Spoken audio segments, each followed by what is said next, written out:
Estimado docente Luis Herrera Bustinza, nosotros somos los integrantes del grupo número 11 del NRC 12533 y vamos a hablar sobre el artículo 139, inciso 14, que dice lo siguiente.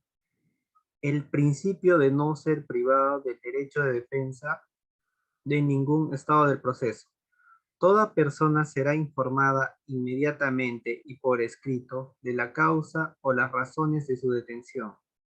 Tiene derecho a comunicarse personalmente con un defensor de su elección y a ser asesorada por este desde que es citada o detenida por cualquier autoridad.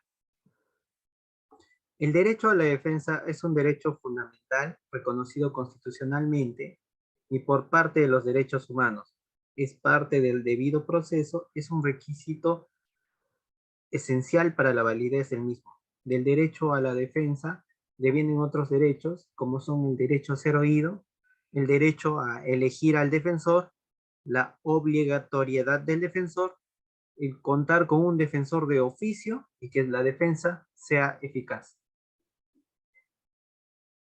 El derecho a la defensa ha cambiado a lo largo del tiempo, pero sin embargo siempre ha existido la necesidad de fijar las garantías frente a la autoridad juzgadora y que el acusado sea tratado como sujeto de derecho. El derecho a la defensa está regulado en la Constitución de Política del Perú, en el artículo 139, inciso 14, en concordancia con el artículo 2 del inciso 24, literal F. En documentos internacionales tenemos lo que son la Declaración Universal de Derechos Humanos de 1948, donde indica que toda persona tiene derecho en condiciones de plena igualdad a ser oído públicamente y con justicia. El Pacto Internacional de Derechos Civiles y Políticos, en su artículo 14, establece: toda persona tendrá derecho a ser oída públicamente y con las debidas garantías de un tribunal competente. Los objetivos del derecho a la defensa son frenar la arbitrariedad de la autoridad juzgadora, que la persona procesada esté informada, que los involucrados puedan presentar pruebas y debatirlas, y proteger el derecho del procesado.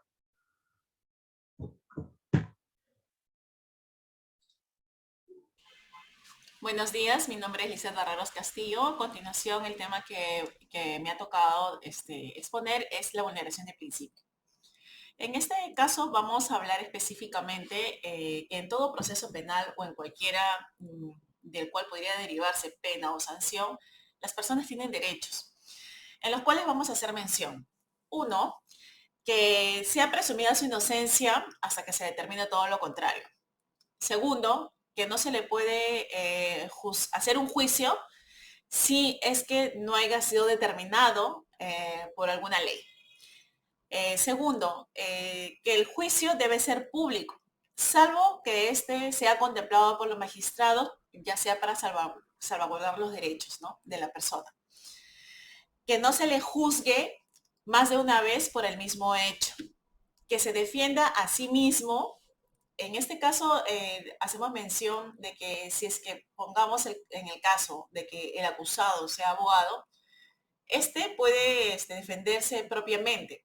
Si este no contara con los medios económicos, puede contar con un abogado.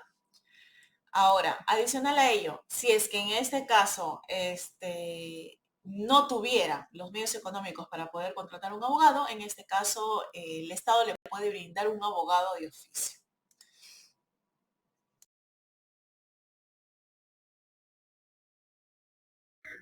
Debe existir una comunicación previa y detallada sobre la imputación, así como se tiene que disponer tanto de las copias, tienen que ver los plazos establecidos, ya que la persona acusada tiene que preparar su propia defensa, ¿no? Y esta debe ser libre comunicación. También se tiene que ofrecer y controlar que no se le impugnen sus pruebas, porque estas pues tienen que ser revisadas. Adicional a ello también hacemos mención de que si en todo caso hubo un error en el tema con respecto a la condena que le realizan al acusado, el Estado está en la obligación de poder indemnizarlo, ya que en este caso pues se está yendo en contra del derecho a la libertad. Al derecho de defensa, según el inciso 14, en la cual se asegura que las personas que se someten a la acción de los tribunales de justicia se les deberá se les da proporcionar una adecuada protección de sus derechos y obligaciones, cualquiera que sea la naturaleza de todo acusado. Tiene derecho a una defensa. Se distingue entre una defensa en sentido amplio o en todo caso en un sentido estricto. La defensa en sentido amplio es la actividad procesal dirigida a hacer valer ante el juez los derechos subjetivos y los demás intereses jurídicos del imputado. Y es una función pública que se debe concebir como la destinada a poder orientar y ayudar a los justiciables en el proceso. La defensa en tal sentido estricto, es decir, en cuanto se contrapone a la acción penal ejercida por el Ministerio Fiscal, se efectúa mediante actos del imputado o del defensor que se puedan distinguir en defensa propiamente de dichas excepciones. Se trata de introducir la igualdad de armas porque el acusador conoce profesionalmente el derecho material y el procesal y por lo tanto se reconoce al inculpado la posibilidad de elegir su defensor cuya misión consistirá en aportar y hacer valer en el proceso todas las circunstancias y sus puntos de vista favorables para el procesado.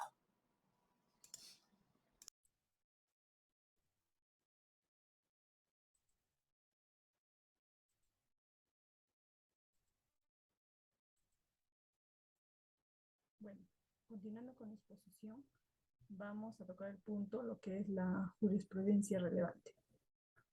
Al ser nuestro país un Estado constitucional, resulta cada vez más necesario hacer un análisis y reflexionar cada proceso a través de las jurisprudencias del Tribunal Constitucional, siendo este el órgano de interpretación constitucional. Tenemos las diferentes sentencias y doctrinas que son relevantes para el uso de los diferentes casos que se presentan en la resolución del Tribunal Constitucional y la Corte Suprema. La legítima defensa es una causa de justificación que le asiste a toda persona que se encuentra frente a una agresión legítima, actual o inminente, proveniente del que obra o de un tercero. Dado que es susceptible de lesionar bienes jurídicos propios o terceros, dicha agresión se justifica en no ser provocada por quien ejerce la acción defensiva. La legítima defensa es un derecho fundamental consagrado en el Código 2.23 de la Constitución Política del Perú. Asimismo, está regulado en el Código Penal, en el artículo 20, inciso 3. Tenemos el caso de ausencia de proporcionalidad del agente policial que disparó para evitar un asalto. Esto, el fundamento de este caso dice que en cuanto al delito de homicidio simple que se atribuye al encausado, el caudal probatorio es suficiente para acreditar la materialidad del delito y la culpabilidad del citado encausado, que en efecto, con el dictamen pericial de balística forense de Fojas 165, acta de recojo de evidencia realizada en el lugar de los hechos de Fojas 67, acta de inspección y recojo de evidencias que en el vehículo de placa de rodaje P-2675 de Fojas 69 se acredita que el agraviado murió, procediéndose el protocolo de autopsia de Fojas 37 a consecuencia de ser impactado por un proyectil de arma de fuego que afectó al encausado Aguirre Tarazona en la noche del 4 de mayo de 2004, luego de ser perturbado por mencionado agraviado en una pérdida del vehículo que produjo la rotura de sus lunas y su hermano, pero al máximo en circunstancias que Aguirre Tarazona sostenía de las. No obstante, que en su condición de Policía Nacional se encontraba al servicio, que con relación a la culpabilidad causada, Aguirre reconoce tanto en sede policial como judicial que efectuó 3 disparos contra sus atacantes. Entonces, al respecto, cabe precisar que dicho instituto jurídico penal como causa de la justificación se funda en el plano individual en la defensa que realiza la persona en respuesta parcial frente a una agresión justa y desde el plano supraindividual, que en la necesidad de defensa del orden jurídico y del derecho general conculcados por la agresión jurídica.